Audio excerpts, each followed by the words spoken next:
Tuan-tuan dan puan-puan yang dirahmati Allah sekalian, malam ini saya ingin perkenalkan dua orang panelis kita yang akan berkongsi, yang akan memberikan pencerahan kepada tuan-tuan dan puan-puan berkaitan dengan tajuk kita pada malam ini. Di sebelah kiri saya ini, saya daripada hujung lah, dekat ni tuan-tuan dah kenal dah, kan? Di sini sebenarnya saya yang orang tak kenal, mungkin dua orang ni orang kenal.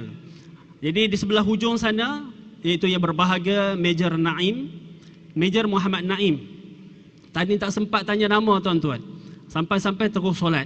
Jadi sampai di sini sempat tanya Major Muhammad Naim, alhamdulillah. Beliau adalah Kor Agama Tentera, Angkatan Tentera Diraja Malaysia. Apa khabar, Major? Ini kali pertama ke kali kedua, kali ketiga? Ini kali pertama. Kali pertama juga. Kali pertama. Bunyi macam orang Kedah. Orang Pulau Pinang. Orang Pulau Pinang Ngaji Kedah. Utara lah. Dia bunyi-bunyi tu. Dan yang kedua adalah, saya tak cerita pun tak apa yang ni sebenarnya. Ni Ustaz Ashraf Ridwan, ataupun imam muda kita. Sekarang ni muda, nak panggil imam muda lagi ke Ustaz? Boleh. Boleh lagi. Alhamdulillah. Terima kasih Ustaz atas kesudian. Bukan apa tuan-tuan, sebabnya imam muda kita ni, dia bukan ada dalam negara aja. Dia selalu kadang-kadang ada di Turki, kadang-kadang ada di Bosnia, kadang-kadang ada di Indonesia. Malam ni ada di sini. Alhamdulillah. Tuan-tuan beruntung kerana malam ni kita dapat bawa dia duduk bersama kita untuk kita nak bincangkan tajuk berkaitan dengan untuk membina peranan agama dalam membina negara. Baik, tuan-tuan dan puan-puan yang dirahmati Allah sekalian. Islam adalah agama yang mana diperakui oleh Allah Subhanahu wa taala. Inna ad-dina 'indallahil Islam. Ini adalah satu nikmat daripada Allah Subhanahu wa taala kepada kita semua. Naknya kita pula lah kena berusaha untuk apa? Untuk meyakinkan diri kita, untuk memperteguhkan diri kita. Bagaimana untuk kita nak memperkasakan iman kita agar iman kita ini kita menjaganya dengan sebaik mungkin dan sehinggalah kita bertemu dengan Allah Subhanahu wa taala. Jadi tuan-tuan dan puan-puan yang dirahmati Allah sekalian, peranan agama ini kepada orang Melayu khususnya, kita di Malaysia ini sangat besar sebenarnya. Cumanya untuk soalan pertama, saya nak terus kepada Major Naim. Mungkin Major boleh cerahkan kepada kita, memberikan kefahaman selaku pegawai tentera, apa pentingnya sebuah negara itu kepada agama Islam. Dipersilakan. Assalamualaikum warahmatullahi wabarakatuh. Kata guru saya ketika mana aku beri salam, sedikit sangat yang menjawab, anggaplah mereka itu berada di dalam sakaratul maut. Assalamualaikum warahmatullahi wabarakatuh.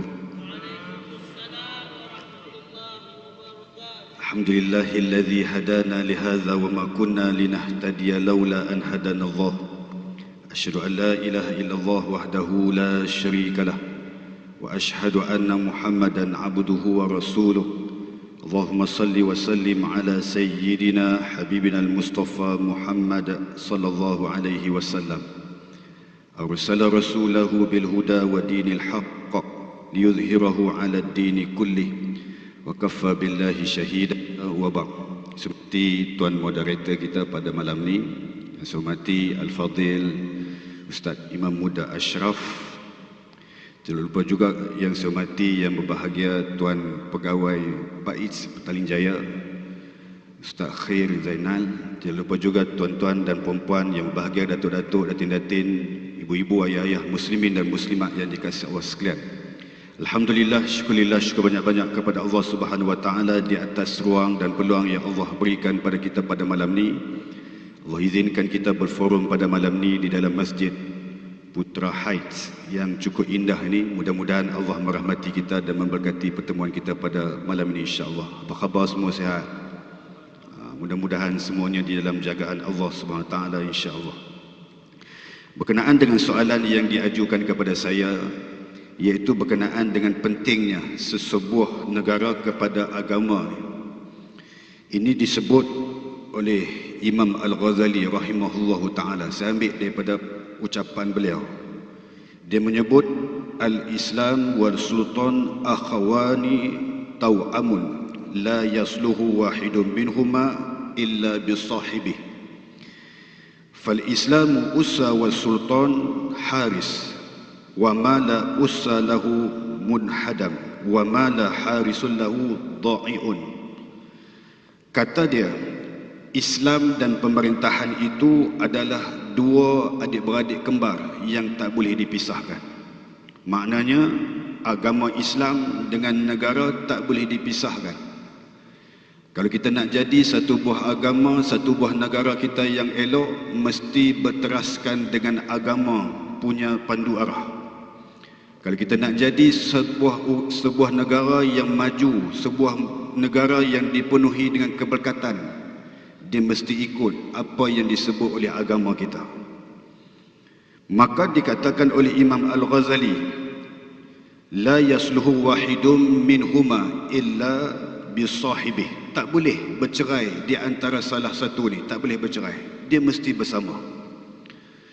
Bahkan dia kata wal Islam ussah, Islam itu asas, sedangkan pemerintahan itu haris, selaku penjaganya. Sekiranya tidak ada asas, maka merudum negara tersebut. Bahkan sekiranya tidak ada penjaganya, maka lenyaplah negara tersebut. Dua benda ni di dalam kehidupan kita, hidup di dalam negara kita ni, kita kena faham bahawasanya ia menuntut kepada kita bahawasanya mai daripada agama Allah tu, yang disuruh daripada Al-Quran, yang disuruh daripada hadis Nabi SAW itu, mengajak ke arah untuk menjadikan negara maju. Cuba tengok keadaan dan peristiwa di zaman Nabi SAW. Baginda Nabi sampai di Madinah, maka dia menjadi satu manusia yang mengajak ke arah perdamaian. Dia menjadi satu manusia yang mengajak ke arah bersatu padu. Bahkan dia menjadi manusia yang mengajak ke arah pembangunan dari sudut ekonomi di dalam Madinah tersebut. Dia datang daripada baginda Nabi, hakikatnya datang daripada Allah Subhanahu wa taala. Maka keadaan ini menjadikan sesebuah negara itu, pentingnya Islam itu akan negara ini supaya membimbing ummah ke arah hidayah Allah SWT. Kita nak yang tu. Dalam keadaan kita hidup di dunia ni, kita nak pemimpin ataupun yang memerintah di dalam sesebuah negara tersebut mesti memimpin ke arah untuk mendapat hidayah Allah Subhanahu wa taala.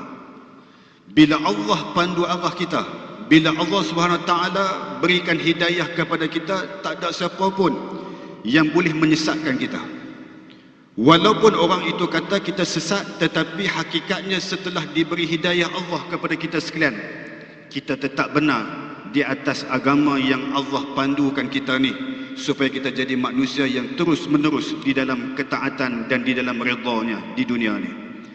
Sehingga kalau kita sebut di dalam Al-Quran, kalau tuan-tuan boleh semak dalam Al-Quran, dalam surah Al-Hajj pada ayat yang ke-41, Allah kata, allazina immakannahum fil ardi aqamus salah wa atawuz zakah wa amaru bil ma'ruf wa nahaw 'anil munkar walillahi 'aqibatul umur. Allah kata sekiranya kamu ini diberi satu peluang untuk memerintah ataupun satu peluang untuk memimpin sesebuah tempat ataupun sesebuah negara ataupun di dalam sesebuah organisasi, maka kamu kena membuat beberapa perkara yang dituntut oleh Allah Subhanahu wa taala. Apa yang Allah tuntut? Allah suruh kita seru manusia untuk mendirikan solat. Allah suruh kita jadi manusia yang menunaikan zakat. Allah suruh kita jadi manusia yang mengajak manusia buat benda-benda yang makruf. Allah suruh kita jadi manusia yang mencegah segala kemungkaran di atas muka bumi Allah ni. Ini yang dituntut oleh agama kita apabila kita menjadi manusia yang mentadbir negara ataupun mentadbir sesebuah organisasi ataupun negeri yang kita cintai ini. Kalau cerita berkenaan dengan tentera, cerita tentera, ramai ni malam ni orang nak tengok tentera. Hari Malaysia ni, saya ni hari kebangsaan, daripada hari kebangsaan sampai hari Malaysia ni memang laris tuan-tuan.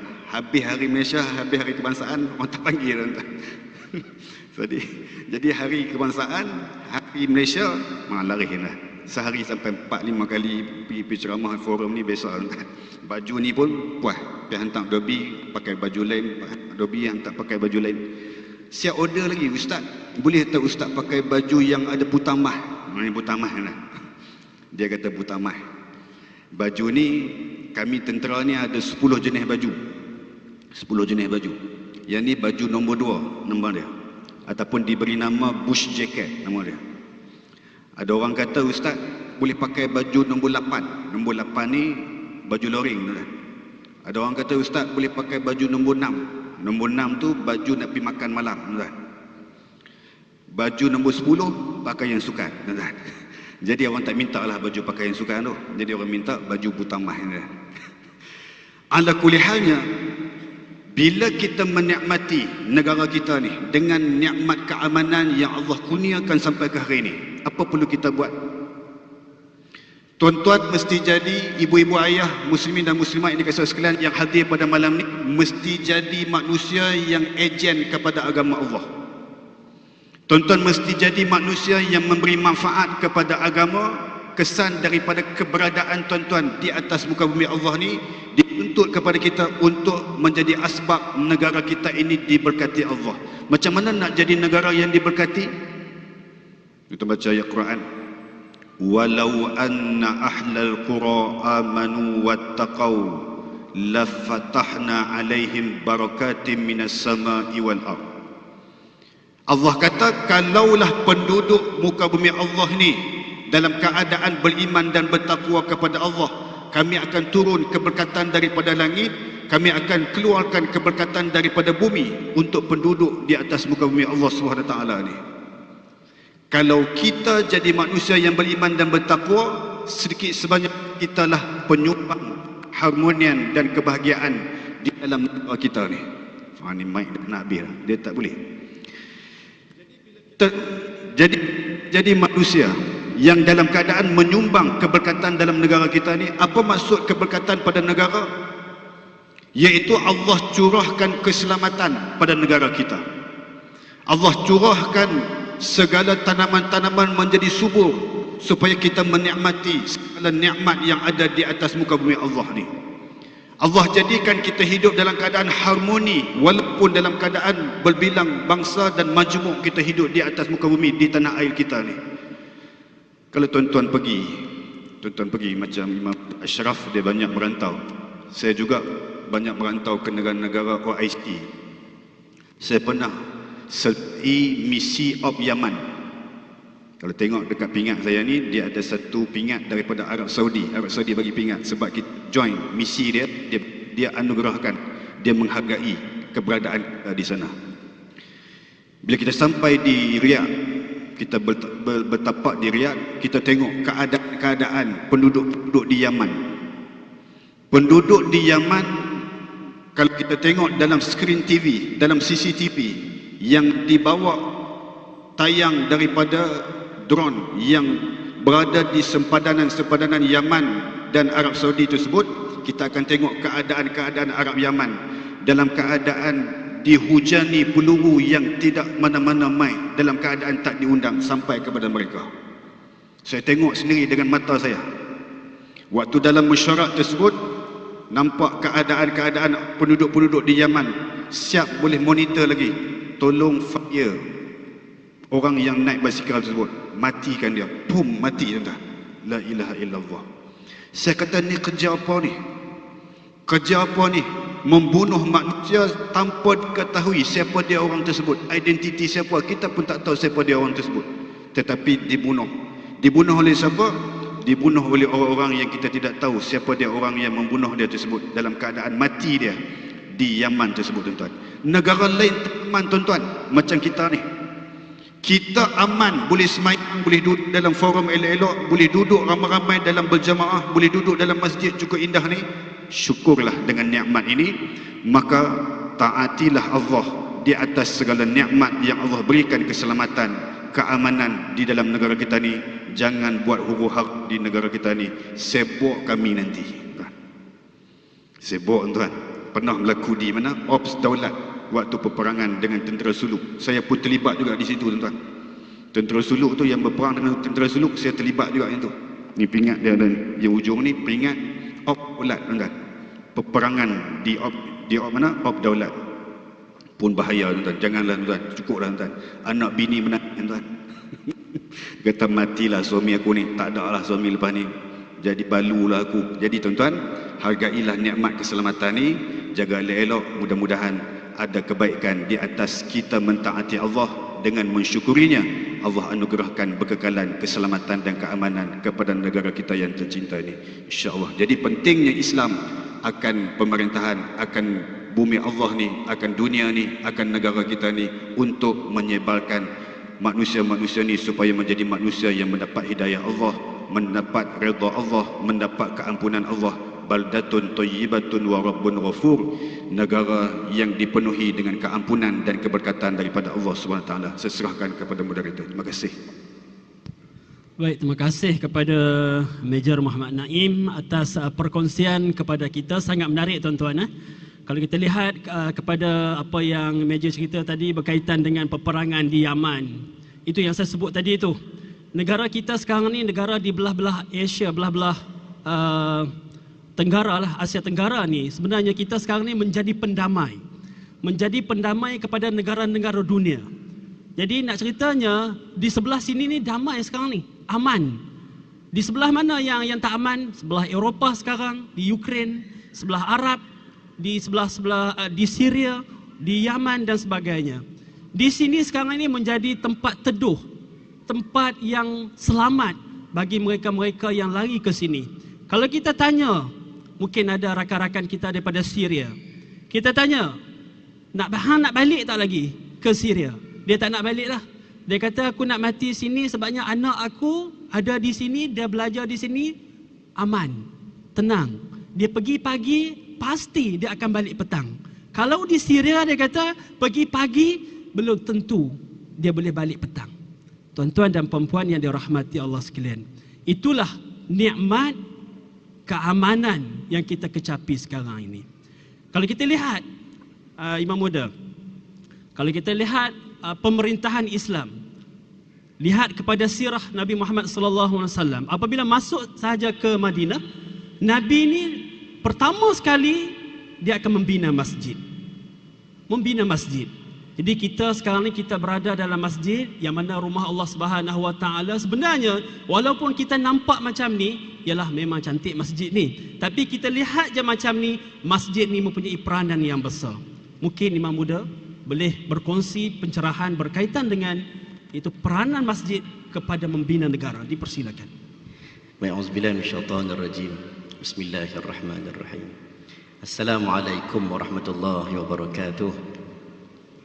Alhamdulillah, salatu wassalamu ala Rasulillah. Rabbi shrah li sadri wa yassir li amri wahlul 'uqdatam min lisani yafqahu qawli.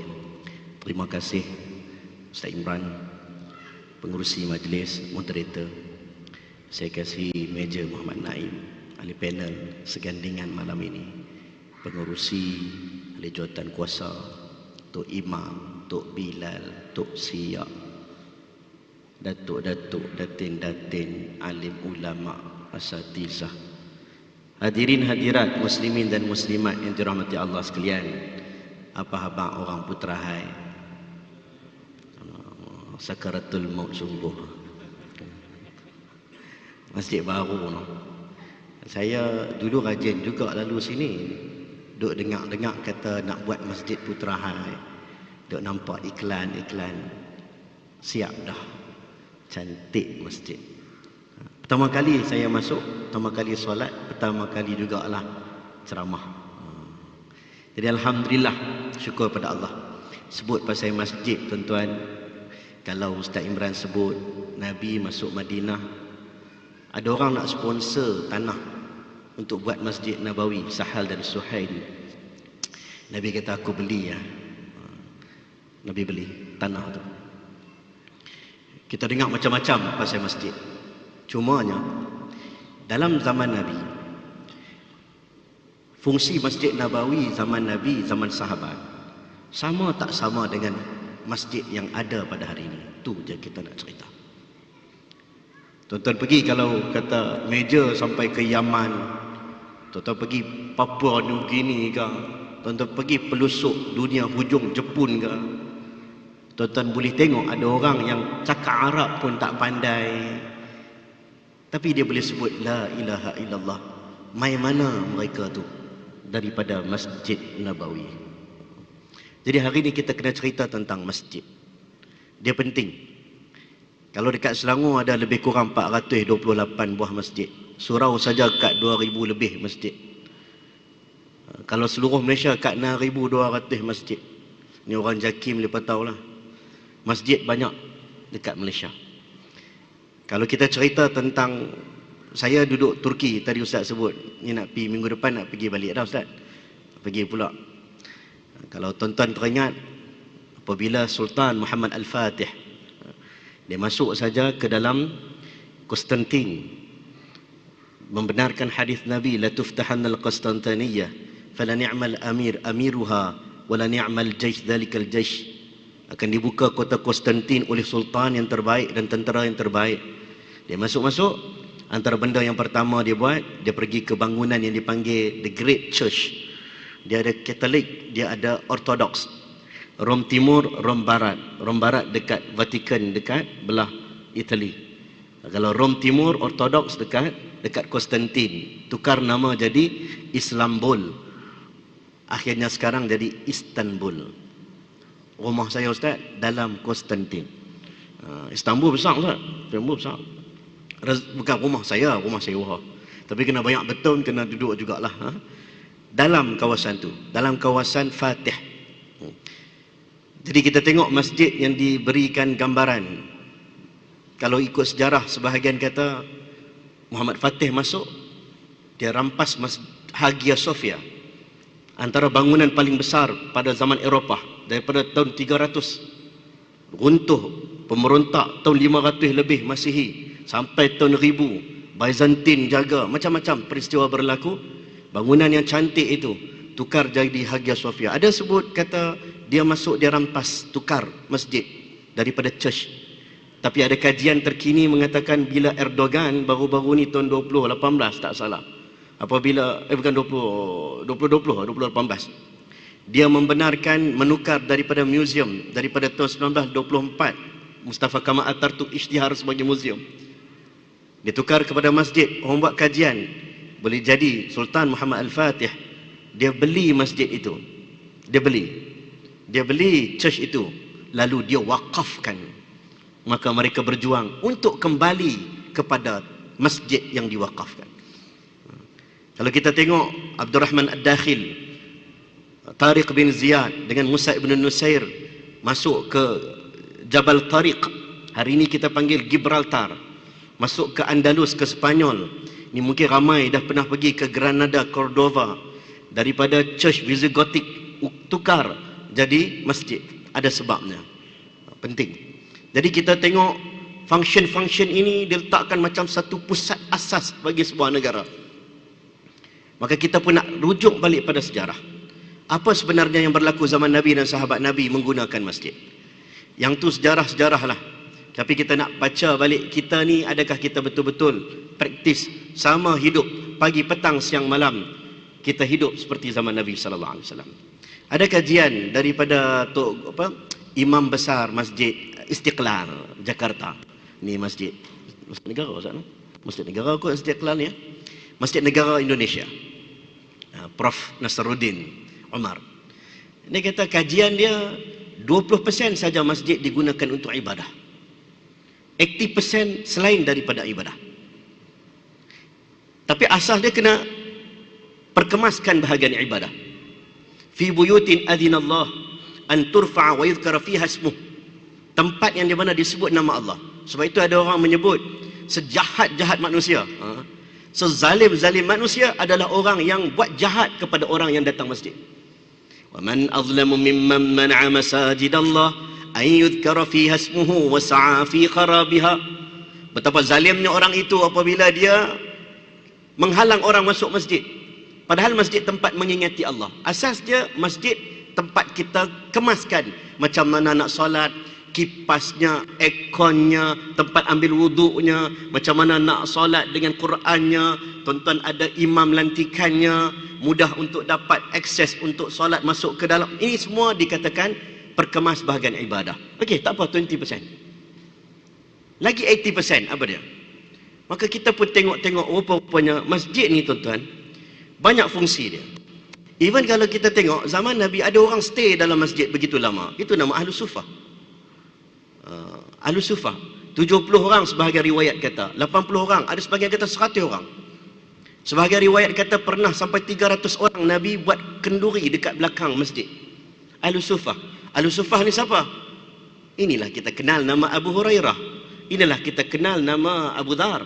Inilah kita kenal nama Salman Al-Farisi. Ahlus Sufah, dia orang yang jadi masjid ni tuan-tuan, kadang-kadang orang grab dekat belakang boleh rehat, jadilah. Orang terputus musafir, ni ramai orang kerja ni.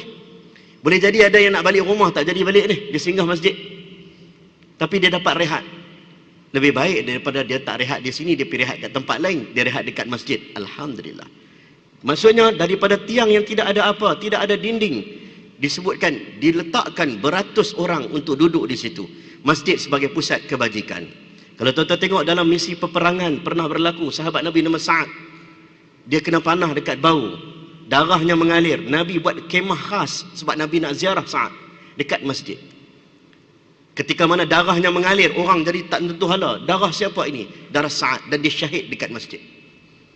Kita kalau kotok sikit, budak kecil sikit, kita marah dah. Sahabat Nabi radhiyallahu anhu, Nabi faham konsep badan kebajikan ada di masjid. Di mana nak jahit pasukan perang? Dekat masjid. Ini antaranya masjid boleh kita katakan sebagai tempat kebajikan. Masjid sebagai instrumen kewangan.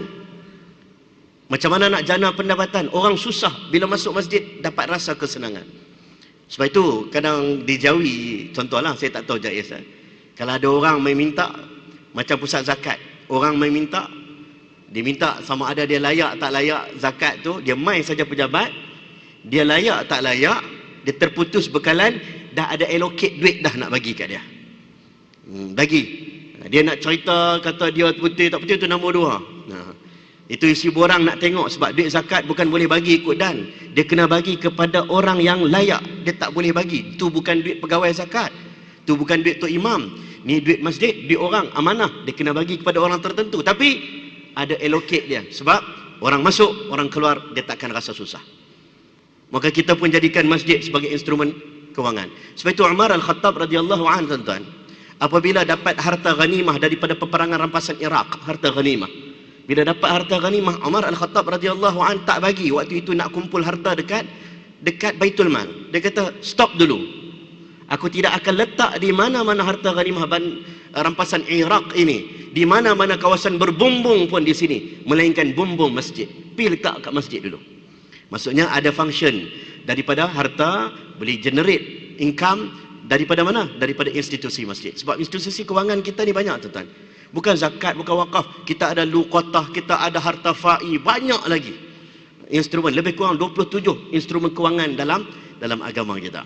Begitu juga masjid. Kalau kita tengok tuan-tuan, ni ada budak-budak.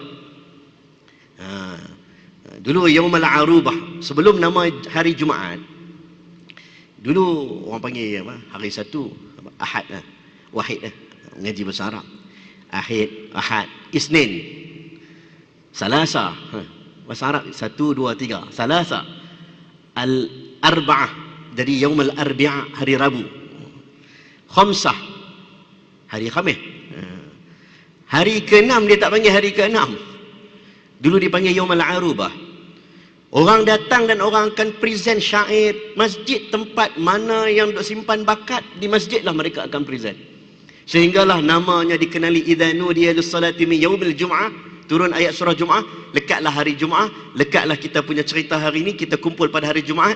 Tapi nak sebut, asasnya masjid dulu tempat orang cerita tentang apa yang dia ada. Sebab itu Nabi pernah menyuruh orang Habsyah terus menerus dengan persembahan mereka. Ketika mana Hasan Thabit nak sampaikan syair, nak bangkitkan semangat, Nabi kata, Hasan Thabit di mana? Di dalam masjid. Ada ceritanya. Jadi masjid ni boleh tunjuk kita punya bakat. Contohnya budak-budak, anak-anak kecil nak main, tidak ada masalah. Masjid pusat pendidikan, information center. Tuan-tuan Umar Al-Khattab radhiyallahu an, bila dia nak dapat satu masalah fiqh, dia nak selesai masalah mahar, berapa nak bagi dan sebagainya. Wa atun nisa as-sadaqatihinna nihlah. Maka Umar kumpul semua orang, yang faqih-faqih, yang alim-alim, kumpul dalam masjid. Masjid tempat yang terkenal dengan namanya ini, mimbar. Mimbar bukan hari Jumaat saja. Tuan-tuan kalau baca sirah Nabi, kadang-kadang Nabi keluar daripada rumah, Nabi panggil sahabat, Nabi atas mimbar.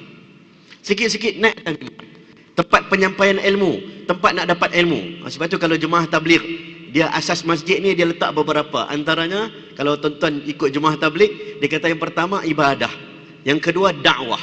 Sebab apa dia kata dakwah? Dakwah penting. Sebab masjid ni tuan-tuan, dia pernah berlaku zaman Abu Bakar As-Siddiq radhiyallahu an. Masjid bukan buka 24 jam je. Ada pernah zaman sahabat masjid tak dilaungkan azan. Pernah berlaku. Zaman Abu Bakar As-Siddiq radhiyallahu an, ketika mana orang murtad, sahabat Nabi suruh keluar semua sahabat, panggil balik orang dekat luar masjid, masuk dalam masjid, masuk Islam sebalik. Pernah berlaku. Di masjid ni dia banyak function. Dia bukan setakat hidup, bina cantik-cantik. Masjid kena bakar pun ada. Ada juga. Turun ayat Quran suruh bakar masjid. Ada tak? Ada. Ya ayyuhalladzina la tattakhidhu masjidan diraran wa kufran wa tafriqan bainal mu'minin wa irsadan liman haraba Allah wa rasulahu. Quran suruh bakar masjid. Ada. Bakar masjid jarang kita dengar.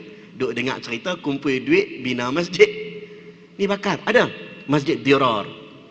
Masjid dirar ni masjid yang mana sebelum Nabi pergi perang Tabuk, mereka bina dengan niat nak pecah belahkan Masjid Nabawi.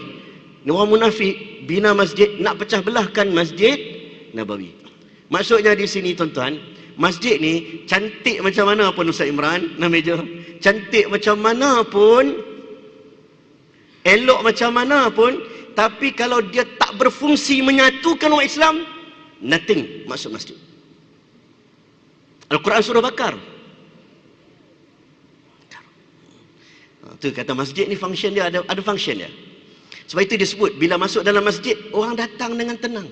Orang tak rasa dengan jiwa pangkat dan kedudukan dia. Nak bawa nama imam muda, tak. Dia masuk dalam keadaan hamba Allah. Masuk dalam keadaan seorang yang rendah hatinya. Sebab itu bila kita masuk masjid, mudah ditegur. Nak bincang mudah. Nak diskusi mudah. Orang dulu bergaduh tuan-tuan dekat luar masjid, nak settle bergaduh, masuk dalam masjid, settle masalah. Kita hari ni terbalik, bergaduh dalam masjid, jom settle kat luar. Terbalik pula kan. Jadi function dia kena ada. Kemudian masjid ni ada pusat toleransi dakwah. Orang Kristian Najran mai, Nabi jamu orang non-Muslim. Orang diduduk tu, ulama bincang tentang boleh ataupun tidak orang non-Muslim masuk ke dalam masjid. Ada 60 orang dikatakan tokoh-tokoh pendeta agama daripada pelbagai agama masuk datang dengan pakaian mereka, jubah. Ada ulama bincang tentang macam mana mereka ini minta izin untuk buat ritual ibadat mereka dalam masjid. Sebahagian ulama kata sahabat benarkan. Jadi ada ulama bincang hukum hakam kalau mereka masuk dalam masjid nak buat ritual agama boleh ataupun tidak. Padahal ada ulama kata tak boleh. Tapi disebabkan zaman dulu tak ada church, tak ada kanisah, maka mereka diberi ruang. Ini cerita-cerita dalam masjid. Maksudnya non-Muslim masuk. Masjid medan politik. Ini kita tak boleh buat sebab banyak mafsadah. Nak buat macam mana? Jaiz buat keputusan? Tak boleh. Senang. Contoh. Tapi kalau ikut asas dulu. Tuan-tuan kalau baca sejarah, khalifah daripada Abu Bakar As-Siddiq. Di Thaqifah Bani Sa'adah, mereka berbai'ah. Mereka berbincang. Siapa nak jadi khalifah? Ada hati yang terguris. Geng Sa'ad bin Ubadah terguris hati daripada orang Ansar. Sebahagiannya terguris hati. Ada yang berbai'ah begini, calon ini. Akhirnya mereka berbai'ah setuju. Dilantik Abu Bakar. Esoknya, hari keduanya, Abu Bakar kata, jom semua pergi ke masjid. Datanglah ucapan politik yang terkenal oleh Abu Bakar As-Siddiq radhiyallahu an. Ayyuhan nas fa inni qad wallitu alaikum wa lastu bi khairikum fa in ahsantu fa a'inuni wa in asa'tum fa qawwimuni. Wahai rakyatku semua, hari ini aku dipilih sebagai ketua, khalifah. Kalaulah aku buat baik, maka aku bukanlah yang paling baik di antara kamu semua. Boleh jadi bukan aku yang paling baik. Tapi kalau aku buat tak betul, tolong betulkan aku. Kalau aku buat betul, tolong kuatkan aku. Itu ucapan pertama, tuan-tuan. Maksudnya, zaman dulu, khalifah, mereka boleh settle masalah politik dalam masjid. Sekarang kita tak boleh sebab nampak gaya macam, tak tahu, saya rasa macam susah juga, tuan-tuan. Tu sultan buat keputusan, tak boleh, senang. Jabatan agama buat keputusan, tak boleh. Sebab takut dijadikan benda yang tak bagus. Tak ada masalah, itu ijtihad setiap zaman. Tapi asasnya, mereka bertengkar di luar, mereka masuk ke dalam masjid, banyak benda boleh settle. Tadi saya nak sebut, tuan-tuan, rupa-rupanya di masjid ini banyaknya kita boleh gunakan sebagai untuk membina negara. Kita harap asas yang pertama, alhamdulillah tuan-tuan, hari ini sempurna. Nak wuduk senang, nak semayang senang, kursi nak sandang pun ada, apa lagi, sejadah ada, kapet ada, aircon ada. Alhamdulillah, fungsi yang pertama untuk ibadah itu dah jalan begitu cantik. Semoga kita semua lepas ini kita hidupkan masjid dengan fungsi-fungsi yang lain seperti mana masjid yang dihidupkan pada zaman sahabat Nabi radhiyallahu an. Wallahu a'lam bissawab. Terima kasih kepada Imam Muda Ashraf atas pencerahan kepada kita. Pukul berapa? Isyak. Berapa minit lagi? Azan. Kita bagi laluan kepada azan. Alhamdulillah, tuan-tuan dan puan-puan, muslimin muslimat yang dirahmati Allah sekalian. Kita sambung, ada satu pusingan lagi. Selepas tu kita rumusan dan baru solat Isyak. Betul tadi tak ada briefing. Baik, tuan-tuan dan puan-puan yang dirahmati Allah sekalian. Kalau kita lihat apa yang Imam Muda Ashraf cerita kepada kita tadi itu, cabarannya banyak lagi lah, kan? Dalam kita nak menjadikan masjid ini berperanan besar, kita nak pecahkan, kadang-kadang nak pecahkan tembok pemahaman, kefahaman sesuatu masyarakat. Di masjid ni saja pun cabaran dia besar sebenarnya, kan? Kalau contohlah ni masjid ni di bandar ni mungkin dia lain lah sikit. Tapi kalau masjid-masjid kebanyakan yang masih di kampung dan sebagainya, kalau pecah nak buat kafe masjid pun ada sahaja golongan yang ni di masjid ni, kan? Nak buat homestay pun pasti ada golongan-golongan yang menentang. Di masjid ni nak buat homestay, kan? Itu cabaran-cabaran yang perlu kita hadapi. Kalau kita bincang sudut negara, lagilah besar. Cabaran-cabaran masa kini maknanya bukan cabaran dalaman sahaja, bahkan cabaran luar lebih besar dugaan. Dengan perancangan-perancangan negara-negara luar, lebih besar perancangan mereka. Dan di sini mungkin meja kita boleh bersama ataupun memberikan pencerahan kepada kita. Apakah cabaran-cabaran era baharu dalam menjaga kedaulatan negara? Jadi meja selaku tentera tentunya mendalami soal kedaulatan negara, soal sempadan dan sebagainya. Dipersilakan. Bismillahirrahmanirrahim. Terima kasih Ustaz Imran. Tuan-tuan dan puan-puan, ibu-ibu, ayah-ayah, muslimin dan muslimat yang dikasihi sekalian. Soalan kena ke askar ni semua negara. Negara, kedaulatan negara, keamanan, semua jenis negara. Dia bagi kat Imam Muda Ashraf senang masjid ni. Dia tak jauh daripada masjid. Tu kemah. Jadi tuan-tuan dan puan-puan yang dikasihi sekalian, bila kita tengok negara kita yang aman ni, ramai orang cemburu dengan keamanan yang kita kecapi sampai hari ini. Ramai orang test nak masuk ke Malaysia, ramai orang rasa tenang bila masuk ke tanah air kita. Ramai orang seronok duduk di tanah air kita sebab sangat mudah nak dapat apa pun semua ada di dalam Malaysia kita.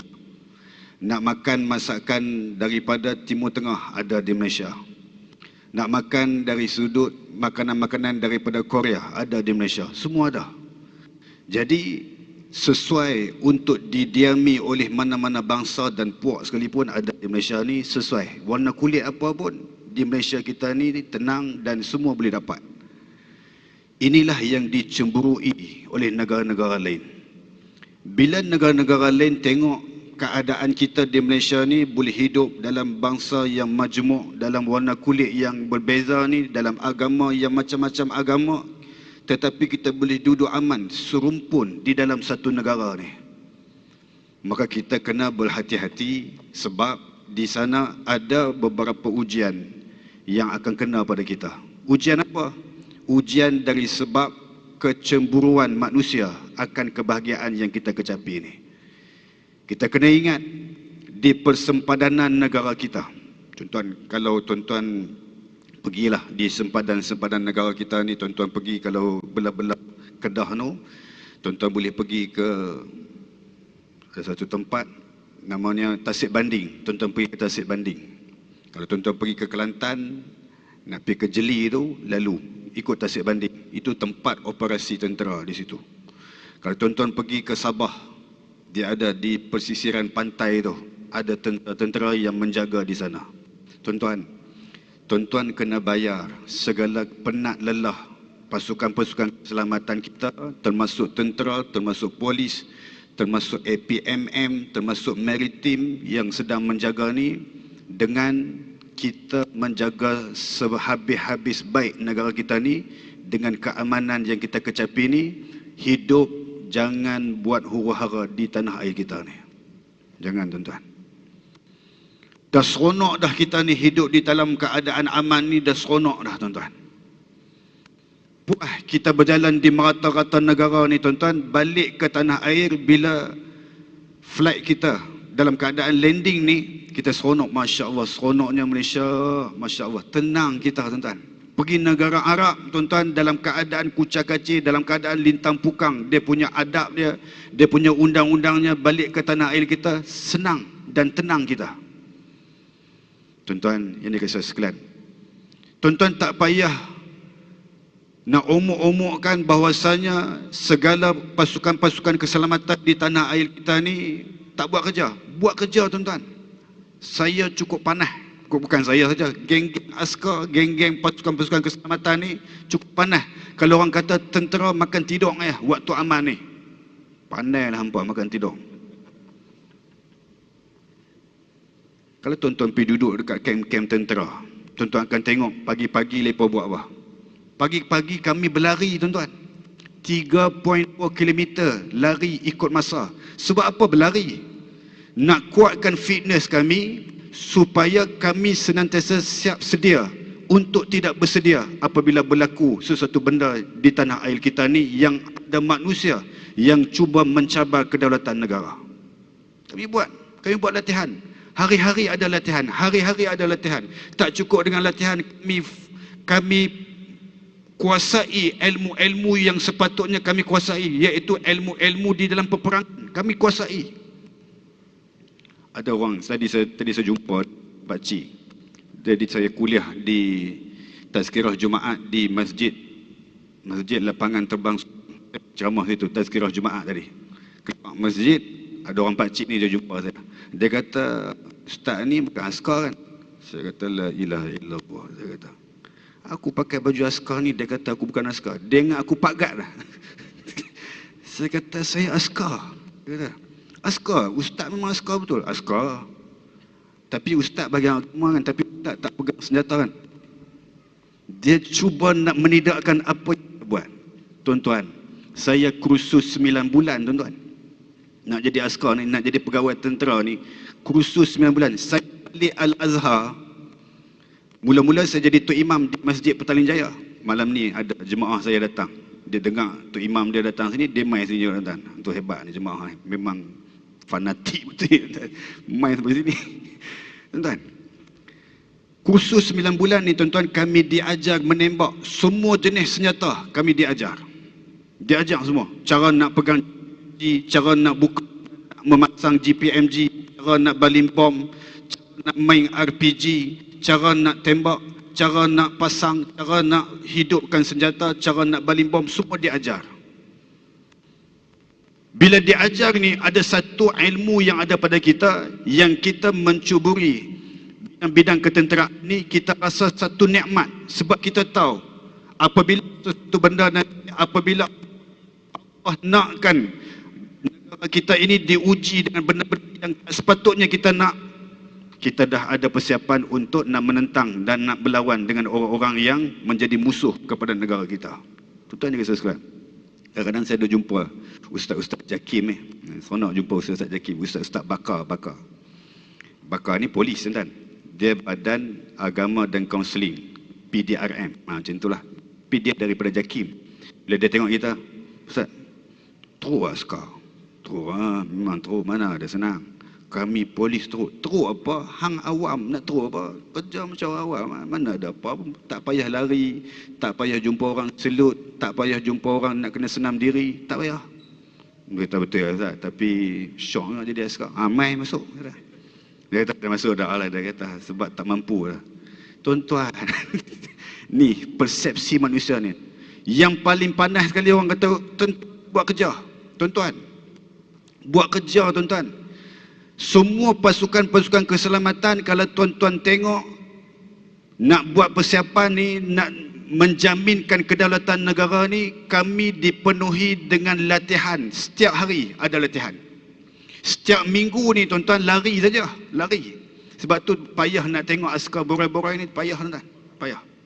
Pencen baru dia jadi borai tuan-tuan. Tapi waktu duduk tentera ni tak borai lagi. Tapi makin lama makin ke depan tuan-tuan. Sebab makan orang duduk serve semua. Tuan nak makan apa tuan? Pagi ni nak makan apa? Kita ada menu 3. Tuan nak pilih yang mana? Tuan makan. Kami akan hidang di hadapan tuan. Oh macam tu tuan-tuan, memang gemuk tuan. Tuan-tuan jaga sekalian.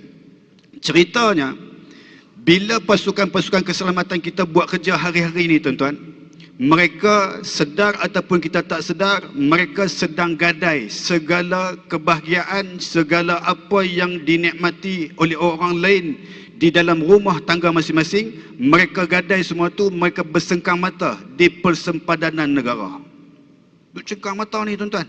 Duk tunggu siapa-siapa dia yang nak masuk dalam negara kita tanpa diundang ni tuan-tuan. Duk tunggu ni. Gadai segala-galanya ni tuan-tuan. Peristiwa yang berlaku di Sabah, saya cerita perang di Sabah. Tapi bahaya, tak boleh cerita secara sikit-sikit boleh tuan-tuan. Cerita perang di Sabah ni tuan-tuan. Kami ingat kot mula-mula saya dulu sebelum saya bertugas di Mindef ni tuan-tuan, saya bertugas di satu camp di Seremban. Kami latihan kami setiap bulan tu ada selalu. Dia kata kami ini akan dapat maklumat. Dia kata malam ni kita buat renkon. Renkon ni panggilan kecemasan tuan-tuan. Saya berulang alik PJ tuan. PJ Seremban hari-hari ulang. Lepas kata Ustaz balik ni. Saya kata balik. Balik tetap balik. Oh balik Ustaz, balik. Tapi malam ni renkon. Apa buat renkon? Aku main. Balik pukul 11 malam, Ustaz renkon. Sejam lagi mesti ada di camp. Baik, 5 minit aku siap, aku sampai. 5 minit siap tuan-tuan. Pakai baju loring, pakai seluar loring, pakai galah beg semua, galah pack, naik kereta, pederah. Daripada PJ pergi Seremban, saya buat berapa minit tuan-tuan? 20 minit. Tuan-tuan agak-agak berapa kilometer sejam tu? 180 tuan-tuan. Saya kata kalau boleh aku berdiri, aku tekan minyak nanti aku berdiri. Saya tak boleh tuan. Honda Civic tu sampai mengamuk kat saya. Tuan-tuan sekalian, sampai di camp pukul 11.55. 12 kita dah pacak dah berdiri di padang kawat untuk kita nak kira strength. Tuan-tuan, ni cerita ni. Apa jadi? Bila cek strength, kata malam ni kita akan berangkat ke Sabah. Tu dia ingat kot latihan biasa-biasa. Oh punya reality tuan-tuan. Real punya. Saya kata mampu aku, dalam beg aku ni ada bantal je. Macam mana ni? Tak apa, pergi dulu. Nanti kita kira ni, kita hantar logistik kita kirim barang-barang keperluan. Berkata 2 jam lagi kita akan sampai di Subang dan kita terus move sampai di Sabah. Sampai Sabah tuan-tuan. Saya kata ya Allah, kalaulah ini ajal aku terima seadanya. Kalaulah kemenangan yang kau berikan kepada tentera darat Malaysia ni, pulangkanlah kami ke pangkuan keluarga kami. Oh tuan-tuan menangis tuan. Dalam kapal terbang tu dia kata, Ustaz, doa Ustaz. Doa, lepas cari Ustaz Kalau bab mati cari Ustaz. Kalau bab hantu pun cari Ustaz tuan. Ni keberadaan kami dalam tentera ni tuan. Ustaz kami ni yang Ustaz kagak ni, KAGAT, Kor Agama Angkatan Tentera ni, apa semua benda agama cari Ustaz. Ustaz, bini saya menangis malam-malam Ustaz, boleh Ustaz datang? Boleh. Tak tahu nak buat apa tuan, nak bagi reda ni tak tahu. Masuk hantu ustaz, anak menangis malam ustaz, laki menangis malam-malam pun ustaz, semua ustaz. Haru tuan-tuan. Saya kata kalau nak menangis ni besok mai pejabat. Aku duduk PJ ni tak boleh pergi lah. Tuan-tuan ni kisah sekalian. Jadi maknanya keberadaan kami, tuan-tuan, cuba tuan-tuan tengok bila kor agama Angkatan Tentera. Apa maksud kor agama Angkatan Tentera ni? Orang agama. Bila orang agama ada dalam tentera, lalu ianya menjadi pemangkin kerohanian Angkatan Tentera Malaysia. Kami buat aktiviti macam-macam. Dulunya arak berleluasa di dalam kem ni tuan-tuan. Setelah ada kagak ni tuan-tuan, habis haram turis arak serta-merta. Itu dakwah kami tuan-tuan. Lah ni pula apa jadi? Siapa yang nak naik pangkat mesti lulus ujian Al-Quran. Wah tuan-tuan, letak Quran dulu. Siapa nak masuk askar tentera darat mesti boleh membaca Quran. Kalau tak boleh, tak layak masuk tentera darat. Oh tuan-tuan, dah mula dah kami nak jadikan Al-Quran itu sebagai satu kekuatan yang ada di dalam diri manusia. Apabila dia menguasai Al-Quran, maka dia boleh membaca Al-Quran, maka dia akan menjadi the spiritual combat power. Itu hebat tu. Kita ada kekuatan dari sudut fizikal, kita ada kekuatan dari sudut taktikal, kita ada kekuatan dari sudut senjata-senjata yang canggih. Tetapi kita masuk satu elemen lagi, kekuatan dari sudut kerohanian. Apabila semua tiga-tiga ni kita lemah, kita ada satu kekuatan lagi, yang itu datangnya daripada Allah SWT, yang akan membantu kemenangan di dalam sesebuah pasukan ataupun sesebuah angkatan tentera Malaysia kita ni tuan-tuan. Saya cerita tentera lah, polis saya tak tahu. Jadi tuan-tuan yang kisah sekalian, maka kita nak kekalkan keamanan ni tuan-tuan macam mana? Jadilah manusia yang menjaga keharmonian ini dengan mensyukuri nikmat kedaulatan yang Allah berikan kepada tanah air kita ini. Dengan sebaik-baiknya kita mohonkan kepada Allah bahwasanya kami rakyat Malaysia, kami taat kepada engkau, kami sayang kepada Rasulullah, kami taat kepada Rasulullah, kami tunai apa yang diperintahkan Allah dan Rasulullah, dan kami sahut segala keperluan yang datangnya daripada Allah SWT. Kami sahut segala seruan Allah yang Allah seru kepada kami. Cuba tuan-tuan baca dalam Al-Quran, dalam surah Al-Anfal pada ayat yang ke-24. Adik-adik yang hafiz Quran, dengar. Hampa seronok. Main mana ni? Tahfiz ni? Memang tahfiz masjid ni? Tak, masjid luar. Oh, daripada luar. Satu ayat Quran, surah Al-Anfal ayat yang ke-24. Baca adik-adik. يا أيها الذين آمنوا استجيبوا لله وللرسول إذا دعاكم لما يحييكم واعلموا أن الله يهول بين المرء وقلبه وأنه إليه تحشرون. Wahai orang-orang yang beriman, tuan-tuan kena sahut seruan Allah. Wahai orang-orang yang beriman, sahutlah seruan Allah dan seruan para rasul yang akan menyempurnakan hidup kamu. Sekiranya kalau kamu sahut seruan Allah dan seruan para rasul, kamu akan sempurna hidup kamu. Ketahuilah oleh kamu sekalian bahwasanya gerak-geri hati kita ini semuanya di dalam percaturan Allah Subhanahu Wa Taala. Yang kelak nanti kamu akan kembali kepada Allah Subhanahu Wa Taala. Tuan-tuan dan perempuan muslimin dan muslimat ni kasih sekalian, saya dah nak landing dah ni. Pukul berapa kita habis dah ni? Tak ada orang beritahu pukul berapa habis. Seronok ni tuan-tuan cakap masjid ni, mic sedap Tu yang saya test baca Quran tu tuan-tuan. Saya nak test lah. Kalau sedap macam ni lagi, mampu lah puan, bertunggu lah. Tuan kasih. Saya dengar imam muda dia cover bahasa dia. Dia orang Penang tuan-tuan. Lagi teruk bahasa dia tuan-tuan. Saja dia cover. Lagi teruk lagi bahasa ni. Bahasa orang teruk ni. Bahasa orang Kupang ni tuan-tuan. Lagi teruk bahasa Siam ni tuan-tuan. Tapi dia cover malah ni tuan-tuan. Allahu Akbar. Tapi hari ni aku peluang juga bahasa aku tuan-tuan. Saya orang Pematang Poh tuan-tuan. Orang Pematang Poh. Cuma saya dibesarkan di Perlis lama tuan-tuan. Perlis 12 tahun. Kemudian duduk KL sampai umur saya 21. Kemudian saya berhijrah ke Mesir. Balik Mesir duduk Selangor. Sampai hari ni tuan-tuan. Tapi tak boleh tinggal bahasa Perlis, bahasa Kedah, bahasa Pulau Pinang ni tak boleh tinggal tuan. Dia jadi sebati tuan. Tapi saya cakap baik-baik, saya tak cakap kasar-kasar tuan. Tuan-tuan dan puan-puan yang dikasihi sekalian. Tuan-tuan yang hadir ke masjid pada malam ni. Tuan-tuan hadir masjid malam ni, saya nak bagi ada 4 kelebihan orang main masjid ni. Dan tuan-tuan mesti istiqamah main masjid sampai mati. Ada 4 amalan yang Allah kata melalui Nabi SAW. Nabi kata, kamu senang nak diampuni dosa oleh Allah, bahkan Allah angkat darjat kamu sekiranya kalau kamu buat 4 benda ni. Yang pertama, wa isbaghul wudu fil makarih. Senantiasa berwuduk walaupun dalam keadaan sukar sekalipun. Sekarang ada wuduk, dah alhamdulillah, ada satu baru, tak ada wuduk pergi ambil sekarang. Sekejap lagi orang dah komat baru kalut nak pergi ambil. Sekian dimaklum. Yang kedua, wal mashi alal aqdam ilal jamaat. Berulang-alik pergi berjemaah ke rumah Allah SWT. Berulang-alik lah. Bulangan. Ulang-alik pergi masjid, masjid, rumah, masjid, rumah, rumah, masjid, rumah, masjid. Ulang-alik tu, Allah ampun dosa kita, Allah angkat darjat kita. Berapa dapat dah? 2 dapat. 3, intizari solah ba'da solah. Menunggu waktu solat selepas selesai solat. Tadi dah sembahyang maghrib, nak tunggu sembahyang isyak ni, lepas pergi buat forum pula. Tengah duduk forum ni, duduk tunggu nak sembahyang isyak lah. Jadi sepanjang kita tunggu nak solat ni, Allah ampun dosa kita, Allah angkat darjat kita.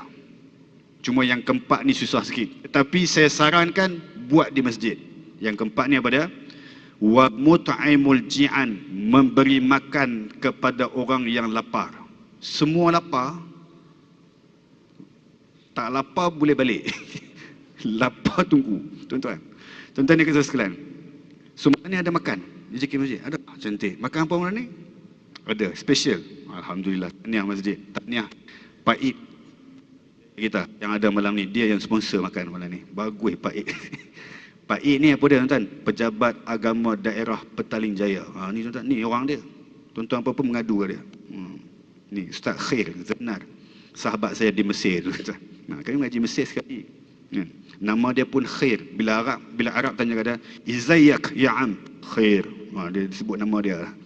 Dia tanya, orang tak tanya nama dia dah sebut nama dia. Saya tengok muka dia, ini Khair ada di sini, Masya Allah, Khair lah.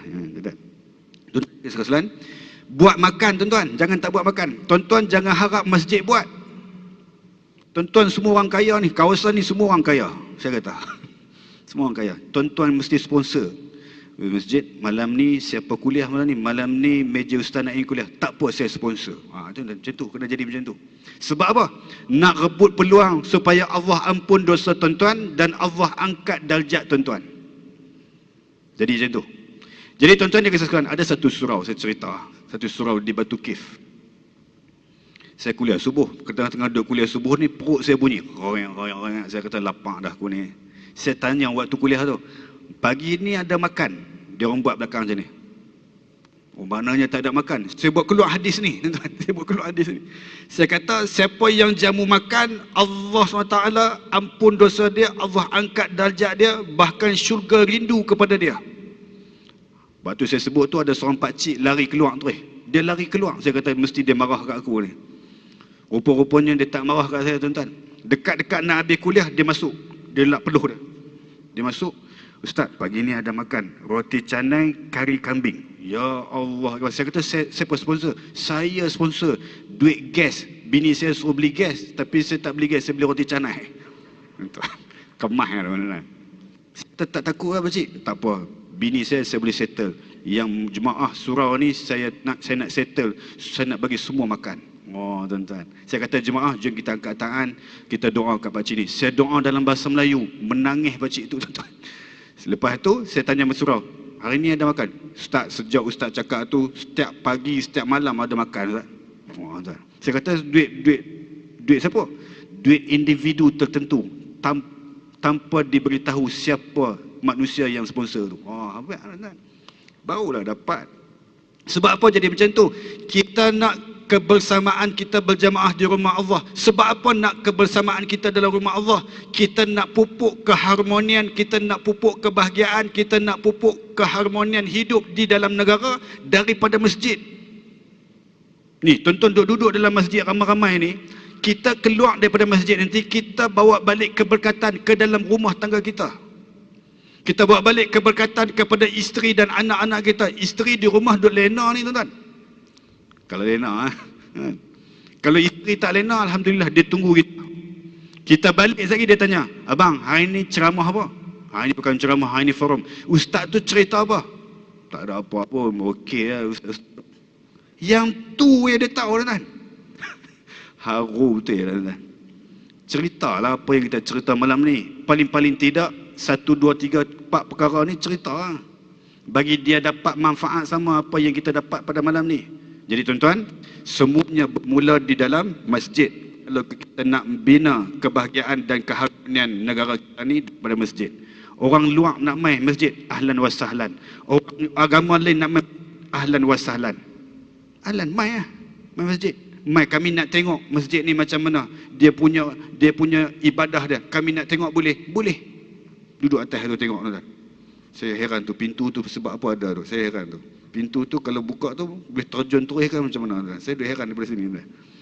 Tapi yang lah kuliahnya masjid ni masjid saya yang paling cantik yang saya main tuan. Alhamdulillah, syukur. Jadi tuan-tuan dan puan-puan yang dikasihi sekalian, itu saja yang saya nak ceritakan kepada tuan-tuan. Bahwasanya wajib kita menjaga keamanan negara kita, wajib kita memupuk keharmonian dalam kehidupan kita di dalam negara kita bermula daripada masjid. Kalau ada dakyah-dakyah parti politik mana-mana tu sangkut di pintu luar, saya pergi balik, ambil balik, kemudian baliklah ke rumah. Siapa pun kita sangkut di pintu luar masjid, masuk dalam masjid, kita harmoni, kita dalam satu kiblat yang sama, Tuhan yang sama, Quran yang satu, maka kita jadilah manusia yang bersaudara di dalam agama. Nabi pesan pada kita, jaga mulut, jaga tangan untuk menyelamatkan semua orang Islam di atas muka bumi Allah ni. Nabi ajak kita, afsyus salam bainakum, sebarkan salam sesama kita. Boleh memupuk perasaan kasih sayang sesama kita, sebarkan salam walau di mana sahaja kita berada. Wallahu ta'ala alam, mudah-mudahan ada manfaat. Silakan. Baik, terima kasih kepada Major Muhammad Naim. Panjang cerita dia tu. Dia kalau saya tak pegang mic tadi rasa panjang lagi tu. Jadi maknanya tuan-tuan dan puan-puan yang dirahmati Allah sekalian, selepas ni rasa boleh panggil, mungkin boleh jemput lain lah, kan? Major Naim kita, sebabnya kita dengar apa sedap. Perkongsian berkaitan dengan apa tadi? Tentera. Saya sebenarnya tuan-tuan dan puan-puan yang dirahmati Allah sekalian, semangat patriotik ni perlu ditanam kepada anak-anak generasi muda kita. Anak-anak tahfiz kita yang datang pada malam ni, kita ni bukan hafaz Al-Quran sahaja. Bahkan kita hafaz 30 juzuk, selepas 30 juzuk itu, pergilah mana-mana pun bidang. Sama ada masuk tentera, masuk custom, masuk TLDM, masuk lapangan-lapangan yang lain daripada ustaz. Sebenarnya ustaz ni mungkin yang pelajar-pelajar tahfiz ni, ustaz ni jangan semua masuk ustaz. Kena masuk bidang-bidang lain. Custom, dia akan menjadi seorang pegawai custom yang tahfiz Al-Quran. Jadi tentera, walaupun bukan kagat, mungkin duduk di bahagian apa, armor, komando, tapi komando yang ada iman, komando yang mempunyai 30 juzuk di dada. Suruh jadi imam pula. Suruh jadi imam, terus boleh jadi imam. Jadi tuan-tuan dan puan-puan yang dirahmati Allah sekalian, kita sebenarnya sekarang ni kita risau kepada anak-anak generasi baru, supaya anak-anak ini menjadi pemimpin pada masa depan, seorang pemimpin yang dapat mempertahankan kedaulatan negara. Jadi saya nak tujukan satu soalan lagi serta rumusan terus kepada Imam Muda Ashraf. Bagaimana kita nak didik generasi era baru ini? Ustaz, dipersilakan. Baik, terima kasih Ustaz. Tuan-tuan dan puan-puan, terima kasih kita ada tentera kita pada malam ni. Kita ni boleh niaga, boleh jalan, boleh shopping, boleh family day. Sebab tentera jaga sempadan lah. Tak ada dia orang ni kita tak enjoy. Macam kita banyak takaful lah. Kita banyak takaful ni sebab apa? Sebab time-time kita tengah sakit, kita boleh cover balik. Ini orang-orang dia. Jadi malam ni tuan-tuan, kita nak cerita tentang semangat, nak bagi nak semangat. Semangat ni Ada orang dia tak payah ceramah panjang-panjang, tetapi dia ada tragedi hidup, Ustaz. Tragedi hidup dia menjadikan dia makin bersemangat, seronok mempertahankan negara. Macam-macam sejarah berlaku. Orang tua-tua dulu semangat tentang kemerdekaan sebab tragedi hidup dia. Tapi mungkin kita hari ni anak muda ada dalam TikTok, orang temu tanya dekat tepi shopping komplek, Tunku Abdul Rahman pun dia tak kenal. Dahsyat tak dahsyat? Tunku Abdul Rahman tak kenal. Tak kenal orang lain tak apa lagi. Tapi tu tokoh, orang yang ada jasa. Agama ni ajak terima kasih. Agama kita ajak kenang budi. Tu yang dia ajar kita doa, Rabbana ighfir lana li ikhwanina alladhina sabaquna bil iman wa la taj'al fi qulubina ghillan ladzina amanu rabbana innaka raufur rahim. Ya Allah, ampun dosa kami, dosa orang terdahulu lebih awal beriman daripada kami. Jangan bagi ada perasaan dalam hati kami, perasaan yang tak baik. Jadi tuan-tuan, malam ni cerita tentang semangat lah. Cerita tentang nak pupuk semangat. Saya bila cerita, saya ada kedai dekat Patani, contoh Patani. Ada 3 wilayah yang terkenal lah. Ni orang tentera dia tahu sempadan. Patani, Yala, Naratiwat. Saya ingat saya buka kedai baju Melayu. Kebetulan tahun lepas baru-baru ni raya, dia orang bincang dengan kita. Dia kata, Ustaz, hampir 2,000 anak muda kumpul dekat Masjid Kerisik. Kami pakai baju Melayu. Kami tanya, kenapa pakai baju Melayu? Dia kata penting juga untuk jaga budaya. Bahasa kami dulu bahasa Jawi. Penyampaian agama dari sudut bahasanya guna bahasa Melayu. Tapi bila kita dah kembali kepada sekolah nasional, anak-anak tak faham bahasa Melayu, susah nak sampaikan pengajian agama. Maksudnya ada benda kena jaga, tuan-tuan. Budaya, agama tak buang budaya. Tuan-tuan, bahasa, agama tak buang bahasa. Kita, negara kita tak baca Sulalatus Salatin. Tun Sri Lanang tak baca. England masih lagi baca William Shakespeare, walaupun di sekolah-sekolah. Kita dah buang bahasa kita sikit-sikit, sayang, rugi. Budaya dah hilang. Semua benda tu penting untuk pupuk serba sedikit. Alhamdulillah, berkat daripada Allah SWT, agama kita ada roh jihad. Saya bila masuk bulan kemerdekaan, orang selalu sebut tentang kita dijajah hampir 4 dekad. Tapi saya rasa kita bukan dijajah, tetapi ada benda yang berlaku. Tuan-tuan kalau tengok di Amerika Syarikat, tuan-tuan tengok cerita Christopher Columbus. Hilang dah identiti Red Indian yang kita duk sebut Red Indian tu. Muka tak sama, tak ada jadi pemerintah mereka di kalangan orang-orang Red Indian. Kita tak tengok budaya mereka, pakaian mereka. Tapi hampir total semua budayanya datang daripada barat. Orang putih jadi pemimpin, rakyatnya, bahasanya orang putih. Mereka duduk masuk jajah negara sebelah sana, semua berubah. Berubah semua, tidak ada identiti. Tuan-tuan teringat kepada James Cook dekat Sydney, Australia. Orang panggil Aborigin, kat 8 juta hingga 20 juta masuk duduk dekat Australia. Mana penduduk asal Australia? Kita pergi Australia, ceramah kat student-student, dia orang pergi cerita, Ustaz, tahun 2000 baru orang penduduk asal dikenali sebagai manusia. Sebelum tu dikenali penduduk asal sebagai haiwan liar. Hari ini mereka dapat hak mereka. Tu pun tak nampak dah Australia punya identiti. Pelik dan ajaibnya, tuan-tuan. Pelik dan ajaib. Ada 17,000, hampir 20,000 kepulauan tanah Melayu kita ini. Duduk di sini. Setelah daripada kita cerita tentang perang salib dan sebagainya, arahan daripada Spanyol pergi bahagi blok Portugis ke sini, Spanyol ke sini. Cerita tentang mereka turun ke Latin, turun ke Gua daripadanya ceritanya apa? Portugal masuk 1511, cerita tentang Abu Afonso di Albuquerque. Albuquerque tu. 1641 dengan Belandanya, masuk British yang asalnya nak buat bisnes. Kita dengar perjanjian Pangkor dan macam-macam. Tuan-tuan dengar beratus tahun. Tapi hari ini tuan-tuan tengok baju kita sama, agama kita sama, pakaian kita sama, bahasa kita sama. Tak berubah. Bermaksud bukan 400 tahun, bukan 500 tahun kita dijajah. Bermaksud 500 tahun kita berjihad mempertahankan agama kita. Itu sebenarnya.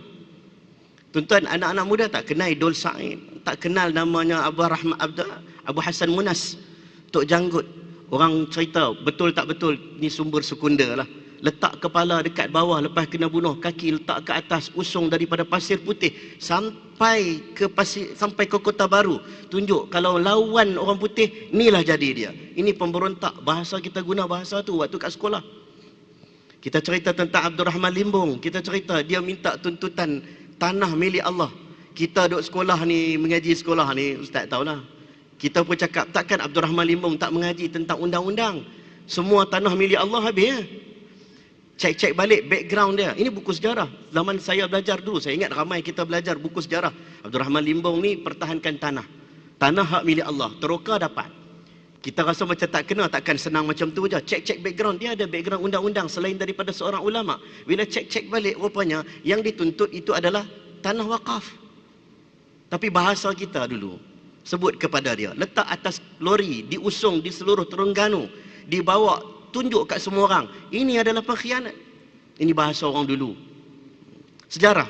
Kita kena cerita benda ini. Kita dah cerita macam mana Raja Abdullah dekat Pulau Sesilis, jenazah ada sebahagian nak dibawa pulang, tak dibenarkan. Ada sampai Singapura saja tak dibenarkan bawa pulang. Kita cerita tentang banyak lagi tokoh-tokoh. Mat Kilau jangan cerita. Ni semua tengok filem dah. Tapi tuan-tuan, apa yang berlaku dekat tanah Melayu, kita di 400-500 tahun berjihad, ada rohnya, alhamdulillah. Kita tak mau hilang roh ini. Roh semangat mempertahankan negara tak nak hilang. Walaupun ayat hadis hubbul watan minal iman, hadis itu dhaif, tetapi ramai ulama menyebut tentang maksudnya benar. Kita tengok macam mana dulu sampai ada resolusi ulama-ulama bergabung. Contohnya di Indonesia ada Kiai Haji Ahmad Dahlan, kita ada Kiai Haji Hashim Ash'ari. Sampai ada tentang fatwa resolusi jihad. Siapa-siapa yang duduk satu tempat yang mana keluasan kawasan tersebut tak sampai perlu untuk qasar salat, fardu ain untuk berjihad. Zaman dulu punya fatwa. Zaman dulu. Kita baca balik sejarah, ui dahsyat orang dulu. Mereka ini mati, kita tak boleh sebut mati pejuang biasa kemerdekaan. Kita sebut mereka ini syuhada. Tuan-tuan tengok apa berlaku dekat negara Arab. Ustaz tahulah. Daripada negara Arab dulu, Turki kalah World War, First World War, Perang Dunia Pertama. Kita semua bawah kerajaan dulu Turki Osmaniyah. Kalau tuan-tuan baca macam mana dekat apa berlaku di Libya. Ni Libya tengah teruk. Libya sampai kepada orang Itali. Bila dah habis kalah, orang negara Arab dibedak-bedak. Orang putih bedak-bedak semua sikit. Inggris ambil lah Palestin, ambil lah Jordan. Ambil. France ambil lah Algeria, France ambil lah Tunisia. Ambil, bedak seorang sikit. Ni Libya bagi kat Itali, bagi seorang sikit. Kita dulu sama, satu akidah yang sama, satu khalifah yang sama, tapi dibedak-bedakkan jadi kecil. Dengan kecil itulah tak mampu nak lawan Israel yang kecil hari ini. Tak boleh, tak ada kekuatan. Alhamdulillah, tu yang saya sebut, kat 20,000 kepulauan Melayu kita ini ada ratusan kesultanan Melayu. Alhamdulillah, kita boleh duduk sekali. Tak adalah terpesah terlalu jauh. Adalah cerita fi amanillah tentang Manila di Filipina, kerajaan Sulu, macam-macam lah. Tapi kalau kita sebut ini, alhamdulillah. Dan tuan-tuan boleh tengok macam mana kita duduk, orang kita pertahankan, dan kita kena bawa cerita ini, kena sebut banyak kali betapa kita menjaganya begitu baik. Tuan-tuan tengok macam mana orang kalau kita pergi melancong ke Aceh, kita pergi bandar Aceh contohnya, ataupun pergi melancong ke Jawa. Daripada Aceh, Pasai, Samudera, Demak, daripada Banten, daripada Jepara, Gresik, daripada apa lagi, sampai ke Kota Maluku, hujung sana. Semua pakat cerita tentang macam mana Melaka jatuh. Macam mana kami serang Melaka. Kita pun kata kita kena serang. Waktu tu bukan kena serang. Sebenarnya nak membebaskan kita daripada Portugis, kembali kepada kerajaan Ayubiyah ataupun kerajaan Mamluk. Ini sejarah dulu. Panjang, macam mana Pati Yunus, orang panggil Pati Unus, berjuang, mati syahid. Sampai pada hari ini, kerana nak bagi tuan-tuan dan hari ini, kita semua dapat rasa kedamaian. InsyaAllah, kita bawa naratif ini. Saya ingat kena bawa naratif. Kena bawa. Nak, sekarang kena propaganda. No? Pilihan raya pun tuan-tuan, contoh pilihan raya. Pilihan raya pun propaganda, berapa juta habis, banyak influencer. Propaganda. Nak bentuk tentang hubbul watan, cinta negara, kena ada propaganda. Kena ada. Macam mana kita nak cakap? Saya ingat dulu bila mana orang cerita tentang satu athar. Athar ni bukan hadis. Athar ni kata-kata. An-nas ala dini mulukihim. Rakyat dia punya agama dia akan ikut kepada pemerintah. Dulu punya istilah. Ni bukan hadis. Sebab orang tengok Yunani kuno, rakyat dia pun akan ikut sembah dengan dewa-dewa. Tengok tentang Rom, bila raja dia tukar kepada Kristian, rakyat dia pun ikut tukar kepada Kristian. Parsi, raja dia sembah kepada Majusi, rakyat dia pun sembah pada Majusi. Orang tengok pula zaman Walid bin Hisham ni dia suka kepada wanita, maka waktu itu semua rakyat akan sembang tentang siapa nak kahwin. Cerita tentang Sulaiman Abdul Malik bincang binaan. Rakyat pun bincang binaan. Cerita tentang Hajjaj As-Saqafi akan tangkap orang zalim. Orang pun tanya, esok siapa kena tangkap, esok siapa kena bunuh. Mai Umar Abdul Aziz Saleh, rakyat pun cerita tentang berapa banyak nak hafal Quran, berapa banyak Quran yang nak dibaca. Lekatlah satu kalimah, manusia, rakyat, penduduk akan terikut dengan agama pemerintah. Tapi itu bukan hadis. Saya nak sebut hari ini ada ulama Salman Audah. Contoh, dia kupas isu ni. Dia kata, hari ini dah tukar dah perkataan tu. An-nas ala dini mulukihim, dah tukar an-nas ala dini i'lamihim. Dia kata apa? Rakyat, manusia akan mengikut agama medianya. Dia sebut agama media dia. Hari ini kita tak bincang dah siapa apa tu. Hari ini kita bincang apa cerita viral hari ini, contohlah kan. Masa apa hari ini pun kena. Betul? Naratif bawa kata kedai itu sedap, berebut pi kedai itu sedap. Pipi makan tak sedap, marah. Sebab apa? Berjaya tak? Berjaya. Berjaya bentuk pupuk minda. Ini kata namanya kena ada i'lam yang betul. Kena ada sumber yang betul. Maka kita pun hari ini, kita harap apa yang ada pada hari ini kita gunakan sebaik mungkin insya-Allah untuk jalan mendekatkan kita kepada kecintaan kepada negara kita. Tak kiralah nak guna TikTok ke nak guna apa ke Ustaz, asalkan sampai dapat capai untuk anak-anak muda ni untuk taat, untuk seronok duduk dalam sebuah negara yang merdeka dan dapat rasa cinta kepada negara. Tak ada benda lain lah melain sama ada dengan pemerintah ke ataupun kita sendiri dekat rumah ke kita nak pupuk. InsyaAllah kita nak semangat ni tuan-tuan ada kekal. Roh jihad tak boleh hilang, tak boleh cabut. Berkah roh jihad tak boleh hilang. Dia kena ada dalam jiwa kita. Walaupun kita ini tak suruh berperang hari ini, kita nak aman damai. Kita pun tak mau nak bergaduh-bergaduh. Siapa kata kita suka bergaduh? Kutiba alaikumul qitalu wa huwa kurhul lakum. Quran kata, diwajibkan bagi kamu perang ketika itu walaupun kamu tidak menyukainya. Maksudnya Islam tak suka perang, tapi ada ketikanya terpaksa. Itu zaman-zaman dulu punya cerita. Tapi hari ini kita nak aman, damai dan tenteram, nak elok-elok.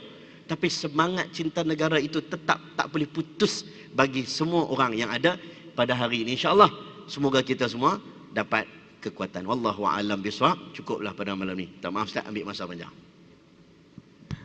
Baik, terima kasih kepada Imam Muda Ashraf atas pencerahan kepada kita. Mudah-mudahan kita menjadi influencer kepada anak-anak muda kita. Akhlak yang baik, datang selalu masjid. Jadi mudah-mudahan ini terikut dengan anak-anak muda kita. Cuma saya nak bagi 2 minit last kepada meja, dipersilakan. Sebagai rumusan lah. Rumusan yang terakhir pada malam ni, rumusan yang terakhir. Ala kulli halnya,